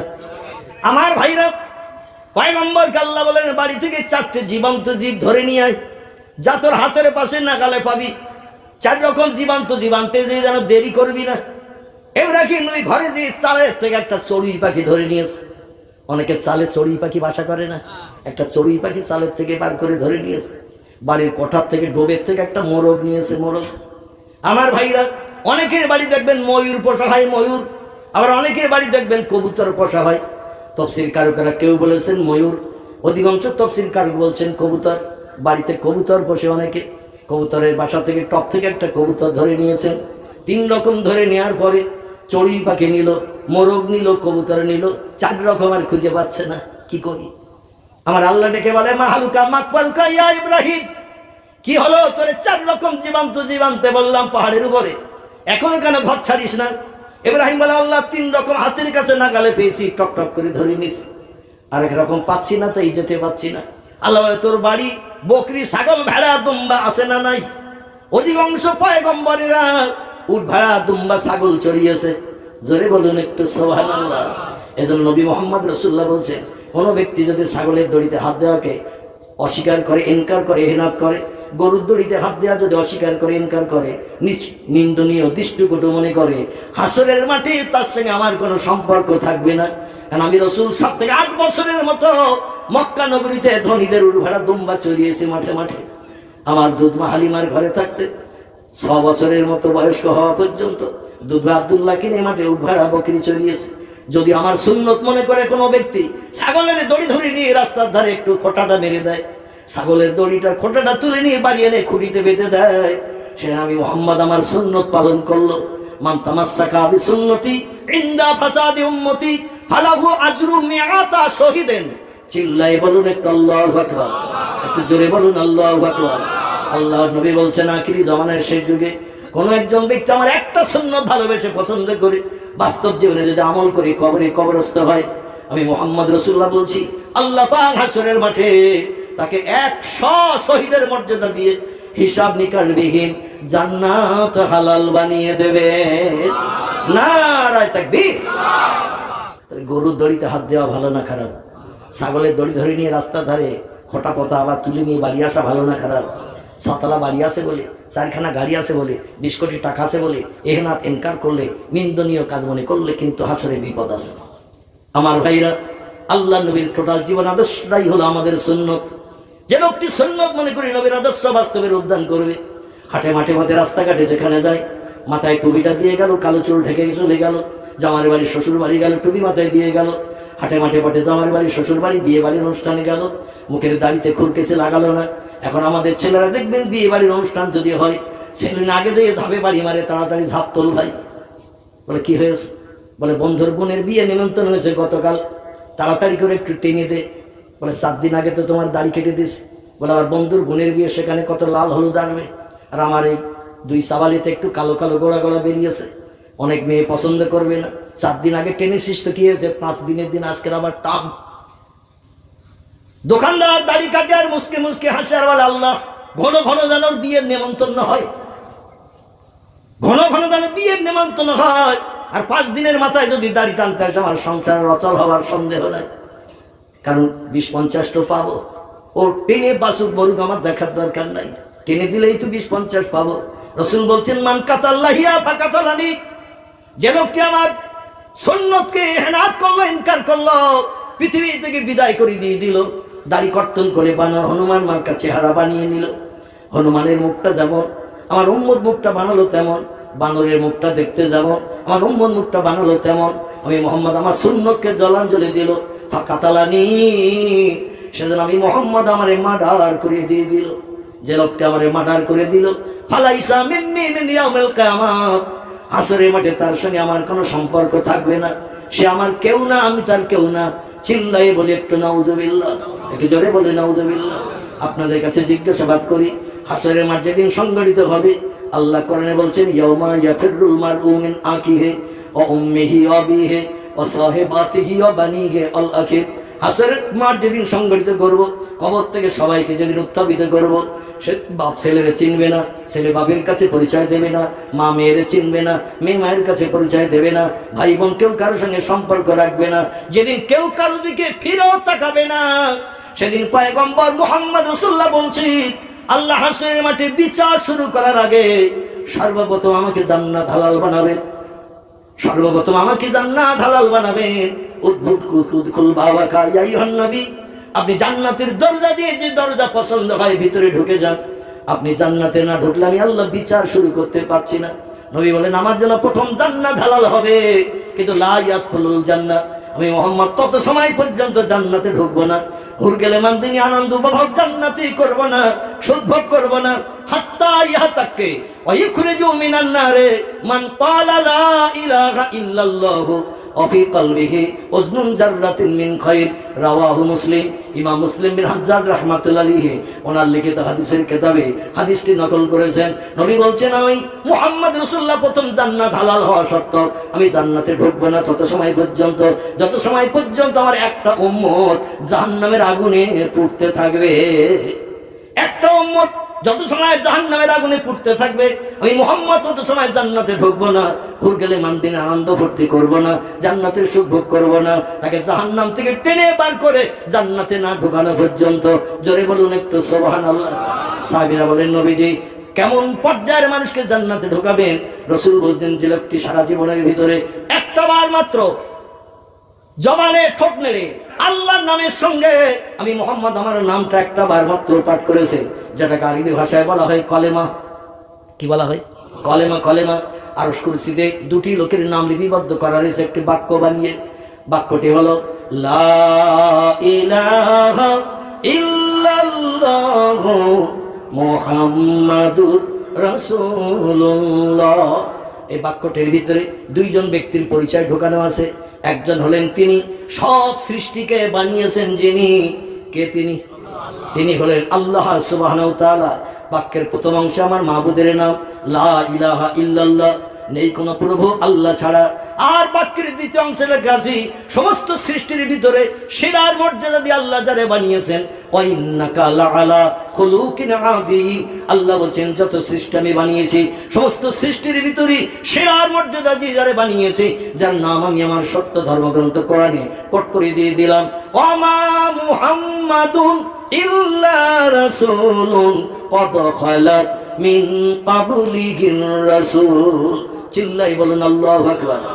আল্লাহ বললেন দুনিয়ার মানুষ আমি মুহাম্মদ নামধারী একজন ব্যক্তিকে বিশ্ববাসীর কল্যাণের দায়িত্ব দিয়ে ওমা আরসালনাকা ইল্লা রাহমাতাল লিল আলামিন, দয়ার সাগর করুণাধার করে আমি মুহাম্মদ রাসূলুল্লাহকে বানিয়েছি বিপদগ্রস্ত ব্যক্তিদের বিপদে সাহায্য করবে। তাই জোরে বলুন একটু সুবহানাল্লাহ, জোরে বলুন একটু সুবহানাল্লাহ।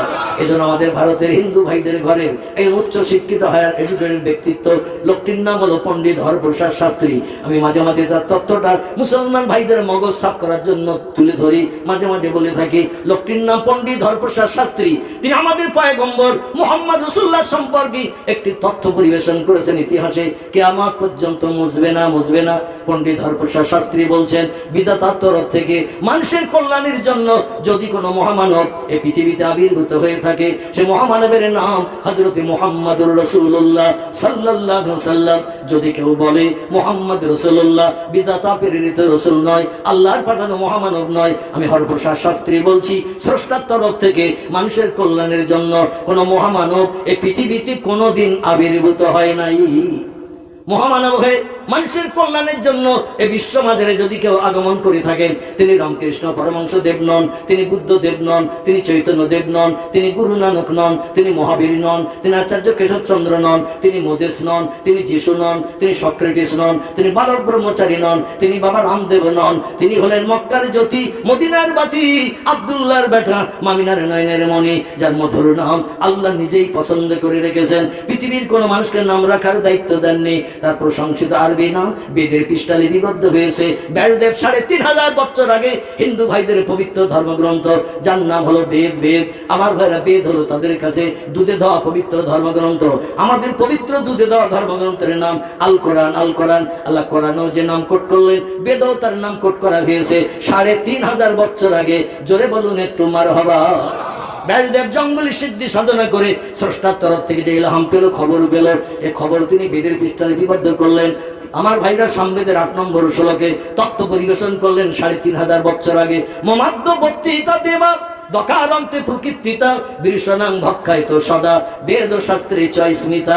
চিল্লাই বলুন একটু মারহাবা। সংস্কৃত ভাষায় ব্যাসদেব লিপিবদ্ধ করেছেন মমাদ্য বত্তিতা দেবা, যে দেবতার নামের প্রথম অক্ষর হবে ম, দকারন্তে প্রকৃতিতা, যার নামের শেষ অক্ষর হবে দ, বৃষণাং ভক্ষায়িত সদা, তার প্রিয় পছন্দনীয় খাবার হবে গো মাংস, গরুর গোশত। বৃষ শব্দের বাংলা অর্থ হলো ষাঁড় বা গরু। গরুর গোশত খেতে যিনি পছন্দ করবেন বেশি। বেদ শাস্ত্রে চয়েস নিতা, বেদ ধর্মগ্রন্থ অনুযায়ী তিনি হবেন শেষ যুগের মহামানব। জোরে বলা যাবেন একটু মারহাবা। দুধে ধোয়া ধর্মগ্রন্থ বেদের পৃষ্ঠায় ব্যাসদেব বিবদ্ধ করেছেন 3500 বছর আগে। নবীর আগমন হয়েছে 1500 বছর আগে, আর বেদ লেখা হয়েছে 3500 বছর আগে। নবী পাক সাল্লাল্লাহু আলাইহি ওয়াসাল্লাম আগমনের 2000 বছর আগে ব্যাসদেব লিপিবদ্ধ করেছে বেদের পৃষ্ঠায়। তথ্য এখন মিলালে দেখা যায় রামকৃষ্ণ পরমহংস দেবের নামের সঙ্গে মিল নাই, বুদ্ধদেবের নামের সঙ্গে মিল নাই, গুরু নানকের নামের সঙ্গে মিল নাই, মহাবীরের নামের সঙ্গে মিল নাই, আচার্য কেশবচন্দ্রের নামের সঙ্গে মিল নাই, যিশুর নামের সঙ্গে মিল নাই, মোজেসের নামের সঙ্গে মিল নাই, বাবা এমন করে ব্রহ্মচারীর নামের সঙ্গে বালক ব্রহ্মচারীর নামের সঙ্গে মিল নাই। যার নামের সঙ্গে মিল তিনি হলেন আমাদের পয়গম্বর মুহাম্মদুর রাসূলুল্লাহ। জোরে বলুন একটু সুবহানাল্লাহ। তার নামের প্রথম অক্ষর ম আর শেষ অক্ষর দ। আমাদের নবীর নাম মোহায়াকার, ময়ময়াকার দ। আমার ভাইরা, গত 2000 সালে আমেরিকার দেশের একটি উন্নত শহর, শহরটির নাম হলো লস অ্যাঞ্জেলেস। কি নাম বলো? Los Angeles. আমেরিকায় 2টি উন্নত শহর আছে, একটার নাম হলো নিউ ইয়র্ক, একটার নাম হলো লস অ্যাঞ্জেলেস। সিমসাম পরিষ্কার পরিচ্ছন্ন শহর। এই লস অ্যাঞ্জেলেসে 13টা দেশের বিজ্ঞানী এসে হাজিরি দিল। Japan, German, England, Holland, Poland, Italy, Brazil, Switzerland থেকে শুরু করে বিভিন্ন দেশের বিজ্ঞানীরা আসলো। উদ্দেশ্য, এখান থেকে 1500 বছর আগে সৌদি আরবে উট পাওয়া যেত, ভেড়া পাওয়া যেত, দুম্বা পাওয়া যেত, ছাগল পাওয়া যেত, খরগোশ পাওয়া যেত, মহিষ পাওয়া যেত, কিন্তু মুহাম্মদ গরুর গোশত কেন পছন্দ করে খেত? আমরা তিনি রিসার্চ করি না, গবেষণা করি না। বিজ্ঞানীরা বিশ্ব নবীর জীবন ইতিহাস নিয়ে রাতের পরে রাত, দিনের পরে দিন শুধু গবেষণা করছে। জোরে বলুন সুবহানাল্লাহ। বিশ্ব নবী তিরমিজি আবু দাউদ শরীফের হাদিসে জানিয়েছেন, কুকুর যদি কোনো পাত্রে মুখ দেয়, কুকুর যদি কোনো পাত্রে মুখ দেয়, ওই পাত্রটা সংশোধনের জন্য, বিষক্রিয়া থেকে নিষ্কৃতির জন্য 7 বার করে ধৌত করো। কবার? 1500 বছর আগে যখন বিজ্ঞানের প্রাদুর্ভাব ছিল না, নবী বললেন বালি মাটি দিয়ে মেজে 7 বার ধোও, ধুয়ে ওই পাত্র ব্যবহার করে, কোনো জীবাণুর আশঙ্কা থাকবে না। পৃথিবীর বিজ্ঞানীরা বলল যন্ত্র মেশিন বানিয়েছি, আর মোহাম্মদ কেন কুকুরের এঁটোওয়ালা প্লেটটা 7 বার বালি মাটি মাটি দিয়ে কেন ধুতে বললো সার্বো দিয়ে? একটু পরীক্ষা কর। 2 বার 3 বার 4 বার তারা ধৌত করে পরীক্ষা করে দেখলো ও পাত্রে এখনো জীবাণু রয়েছে, কিন্তু 7 বার ধৌত করার পরে দেখলো জীবাণু মুক্ত হয়ে গেছে। জোরে বলুন সুবহানাল্লাহ।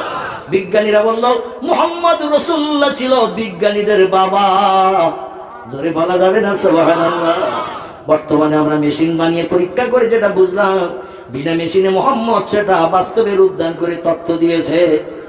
আমার ভাইরা, 13টা দেশের বিজ্ঞানীরা ওরা বলল সৌদি আরবে উট পাওয়া যেত, ভেড়া পাওয়া যেত, দুম্বা পাওয়া যেত, মহিষ পাওয়া যেত, খরগোশ পাওয়া যেত, ছাগল পাওয়া যেত। মুহাম্মদ কেন গরুর গোশত পছন্দ করেছে বেশি, আবার কোরবানি দিয়েছে গরু কোরবানি দিয়েছেন তিনি নিজ হাতে। ব্যাপারটা কি? বিজ্ঞানীরা মেশিন বানালো কোন গোশতে ভিটামিন প্রোটিন কেমন, মেশিন বানিয়ে বিভিন্ন গোশত, শূকর থেকে শুরু করে মানুষ যা কিছু খায়, পশুর মাংস খায়, এগুলো নিয়ে মেশিনে ফেলে পরীক্ষা করতে করতে গরুর গোশত দিয়ে দেখলো সব গোশতের দিকে ভিটামিন ডবলের উপরে বেশি। জোরে বলা যাবে না সুবহানাল্লাহ। তবে ডাক্তারেরা বলেছে গরুর গোশতে ভিটামিন প্রোটিন সব গোশতের থেকে বেশি, এতে কোনো সন্দেহ নাই। মেশিন তার বাস্তব প্রমাণ দিয়েছে। তবে বয়স্ক হয়ে গেছো চাচা দাদা যারা 80 কোটার উপরে বয়স যাদের হয়ে গেছে, তোমরা একটু গরুর গোশত থেকে দূরে সরে থাকবে, কারণ রক্তের তেজ কমে গেছে। আর ওই ঠান্ডা গোশত, গরুর গোশত হলো ঠান্ডা ঠান্ডা ঠান্ডা।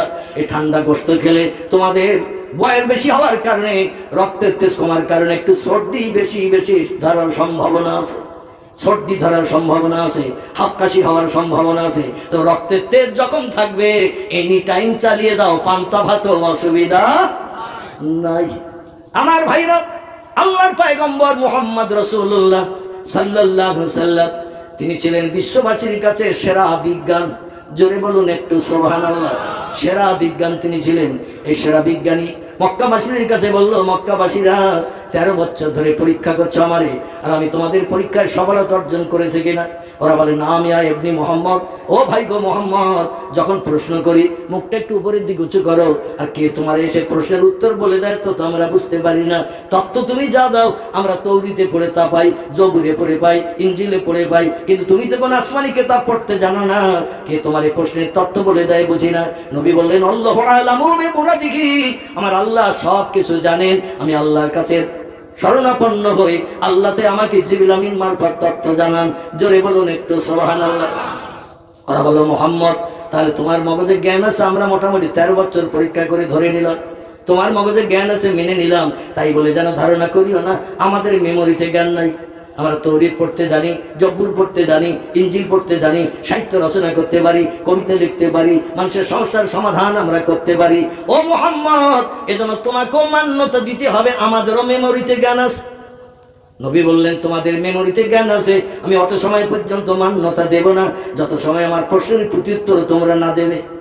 তোমরা 13 বছর ধরে প্রশ্ন করেছো, আর আমি রাসূল 13 বছর ধরে উত্তর দিয়েছি। এবার তোমাদের মেমোরিতে জ্ঞান আছে, আমি মুহাম্মদ মান্যতা দেব, আমার প্রশ্নের উত্তর দিতে হবে। ওরা বলল নাম ইয়া ইবনে মুহাম্মদ, যুক্তিটা তো সঠিক আছে, আমাদের মেমোরির জ্ঞান কম কি বেশি তুমি একটু যাচাই করতে চাইছো? রাসূল বললেন নাম ইয়া জাদ্দি ইয়া আম্মি ইয়া আখি, ও দাদারা, ও চাচারা, ও পাড়ার ভাইরা, হ্যাঁ হ্যাঁ আমি একটু তোমাদের মগজের জ্ঞান যাচাই করতে চাইছি। ওরা বলে মুহাম্মদ, তাহলে মা সালাকা ইয়া মুহাম্মদ ইবনে আব্দুল্লাহ, ও আব্দুল্লাহর বেটা মুহাম্মদ, তুমি কি প্রশ্ন করতে চাইছো? নবী বলছেন প্রশ্ন আমার যেটা ইচ্ছা হবে সেটা করব। ওরা বলল তাহলে একটা তথ্য তোমারে দিই। নবী বললেন কি তথ্য? বলে তুমি প্রশ্ন কঠিন করবে না সহজ করবে? প্রশ্ন তো 2 রকম হয়, একটা প্রশ্ন হয় কঠিন করা, একটা প্রশ্ন হয় সহজ। এখন তুমি কোনটা করবে? নবী বললেন যেটা বলবে সেটা করব। ওরা বলল প্রথমে কড়া প্রশ্ন করো না, হোমলেস খেয়ে যাব, একটু নরম প্রশ্ন করো, দুটো পাঁচটা উত্তর দিলে আমরা স্বাভাবিক হয়ে যাব, তখন তুমি কঠিন করতে পারো। কারণ আমরা 13 বছর প্রশ্ন করেছি আর তুমি উত্তর দিয়েছো, আমাদের কাছে জ্ঞানী হিসাবে বিবেচিত হয়েছ। এবার তুমিও প্রশ্ন করো, আমরাও জ্ঞানী হিসাবে বিবেচিত হই। তোমারও মেমোরিতে যেমন জ্ঞান আছে আমাদেরও আছে, আমরা উভয় সমান পারদর্শী, একটু প্রমাণ হোক। নবী বললেন তাহলে প্রশ্ন কড়া করবো না সহজ? বলে একটু সহজ করো। নবী বললেন তাহলে সহজ দিয়ে শুরু করি। ওরা বলল নাম হয়। আল্লাহ নবী বললেন তাহলে শোনো ও পাড়ার দাদারা, চাচারা, ভাইরা, আমি প্রথম প্রশ্ন করি তোমাদের কাছে, এতদিন তো করি নাই, আর 13 বছর ধরে শুধু প্রশ্নের উত্তর দিয়েছি, আমি কোনোদিন প্রশ্ন করি নাই। আজকের প্রথমে একটু সহজ প্রশ্ন করি। বলো তো পৃথিবীর কোন দেশের কোন জায়গাটা মাঝখান? নবী প্রথম প্রশ্ন করছেন, বলো তো পৃথিবীর কোন দেশের কোন জায়গাটা মাঝখান? প্রশ্ন শুনে মক্কাবাসীরা হো হো করে হেসে উঠেছে। নবী বললেন ও চাচারা, দাদারা, ভাইরা, হাসলে কেন? বলে সহজ প্রশ্ন করতে বলেছি বলি এত সহজ, সহজ প্রশ্ন করতে বলেছি বলি এত সহজ। নবী বললেন কিরকম সহজ? বলে যেখানে দাঁড়িয়ে আছে এই জায়গাটা পৃথিবীর মাঝখান। এত সহজ প্রশ্ন তো মানুষের কাছে করে না। নবী বললেন বুঝলে কি করে এই জায়গাটা মাঝখান? বলে চতুর্দিকে আকাশ নেমে গেছে, এই জায়গাটা সব থেকে উঁচু। চতুর্দিকে আকাশ নেমে গেছে, এই জায়গাটা সব থেকে উঁচু, যে জায়গাটা উঁচু হয় সেই জায়গাটা মাঝখান হয়। নবী বললেন তোমাদের কথা বলতে তাই যদি হয়, চল ইজহাবেল আল মিনা, এই মক্কা নগরী থেকে পূর্ব দিকে মিনা ময়দান বলে একটা জায়গা আছে, 6 কিলোমিটার রাস্তা, চলো না একটু সেখানে যাই। ওরা বলে ইজহাবিয়া মোহাম্মদ, তুমি গেলে আমরাও যাব। নবী ওদের সাথে করে নিয়ে মিনা ময়দানে গেলেন। ইব্রাহিম নবী যেখানে ছেলেকে কোরবানি দিতে নিয়ে গিয়েছিলেন ওইখানে যে এবার বলছে এবার বলো তো মাঝখান কোন জায়গা? ওরা মিনায় যে উপরের দিকে তাকিয়ে বলল মোহাম্মদ, মক্কার পাহাড়ি এলাকায় ঠিক লাইন বুঝতে পারিনি, এই জায়গায় ফাঁকা জায়গায় এসে দেখছি এই জায়গাটা মাঝখান, আকাশ চতুর্দিকে নেমে গেছে, এই জায়গাটা সব থেকে উঁচু। নবী বললেন তাহলে তোমাদের কথার তো পরিবর্তন হয়। বলে আগের ব্যাপারটা মক্কায় গায়ে গায়ে পাহাড় ছিল, এই জন্য সঠিক তথ্য দেওয়া যায়নি, এখানে একটু এলাকা ফাঁকা দেখেই বোঝা গেল এই জায়গাটা মাঝখান। নবী বললেন তাই যদি হয় ইজহাবিল আল আরাফাত, চল এখান থেকে 14.5 কিলোমিটার দূর একটু আরাফাতের মাঠে যাই, ওখানে একটু গেলে ভালো তথ্য পাওয়ার সুবিধা হবে। আল্লাহ নবী ওদের সাথে করে নিয়ে আরাফাতের ময়দানে চলে গেলেন। যে বলে এখানে পাহাড় আছে তবে দূরে দূরে রয়েছে, বিশাল প্রশস্ত একটা জায়গা। এবার বলো তো মাঝখান কোন জায়গা? আরাফাত থেকে চতুর্দিকে তাকিয়ে উপরের দিকে তাকিয়ে বলছে মোহাম্মদ, প্রথমটা মাঝখান না, দ্বিতীয়টা মাঝখান না, এই জায়গাটাই হলো পৃথিবীর মাঝখান। নবী বললেন বুঝলে কি করে? বলে বহুত দূরে নজর করে তাকিয়ে দেখছি আকাশ অনেক দূর দিয়ে নিচে নেমে গেছে, আর এই জায়গাটা সব থেকে উঁচু। নবী বললেন তাহলে তোমরা তো 3 জায়গার নাম বললে, মাঝখান তো 3 জায়গা হয় না, যেখানে একটা জায়গা হওয়া উচিত। ওরা বলে মোহাম্মদ কথাটা ঢেকে। নবী বললেন এক কাজ করো, তোমার আপনজন বন্ধু বান্ধব যারা আছে, ইয়ামানে আছে, কুফায় আছে, বসরায় আছে, সিরিয়ায় আছে, দামেস্কাসে আছে, রিয়াদে আছে, দূর দেশে যারা বন্ধু বান্ধব আছে তাদের কাছে একটু জিজ্ঞাসাবাদ করো, তারা আবার অন্য কোনো জায়গার নাম বলে কিনা। বিদেশি বন্ধু বান্ধবদের কাছে খবর দেয়া হলো, তোমরা কি বলতে পারো পৃথিবীর মাঝখান কোন দেশের কোন জায়গা? ওরা যেখানে খবর পায় তারা বলে আমাদের দেশের এই জায়গাটা পৃথিবীর মাঝখান। যে দেশের মানুষের কাছে খবর দেওয়া হয় তারা বলে পৃথিবীর মাঝখান আমাদের দেশের এই জায়গাটা। 2-3 দিন 4 দিন হয়ে গেল, পয়গম্বর মোহাম্মদ রাসূলুল্লাহ বললেন কই তো তোমাদের বন্ধু বান্ধবদের খবর তো আমারে শোনালে না। বলে মোহাম্মদ খবর আর শুনতে হবে না। নবী বলছেন কিসে কি অসুবিধা হলো? বলে যে দেশে খবর পাঠায় তার ওদের দেশের জায়গাটা মাঝখান বলে, আমাদের মক্কার নাম একটা বারো তারা করে না, এই জন্য মাঝখানের নাম বিভিন্ন দেশের বিভিন্ন জায়গার নাম বলে। নবী বললেন এবার তোমরা বলো মাঝখান কটা জায়গা হওয়া উচিত? ওরা বলল মোহাম্মদ মাঝখান তো একটা জায়গা হওয়া উচিত। নবী বললেন তাহলে সহজ প্রশ্ন করলাম, উত্তর দিতে পারলে না, আর কড়া প্রশ্ন করলে তোমরা দেশে থাকবে না, পালিয়ে যাবে। যদি আমি কড়া প্রশ্ন করি তোমরা দেশে থাকবে না, পালিয়ে যাবে। ওরা এক জায়গায় যে খুশখাস করে বলছে মোহাম্মদ ধরো আমরা প্রশ্নের উত্তর দিতে পারলাম না, ফেল করেছি, তবে তুমি যখন প্রশ্ন করেছো তুমি কি পারো কোন জায়গা পৃথিবীর মাঝখান উত্তর দিতে? ও মোহাম্মদ তুমি কি পারো পৃথিবীর কোন জায়গা মাঝখান? আল্লাহ নবী ডেকে বললেন এ মক্কাবাসীরা, আমি মোহাম্মদ প্রশ্নের উত্তর জানি বলেই তোমাদের কাছে প্রশ্ন করেছি। জোরে বলুন একটু।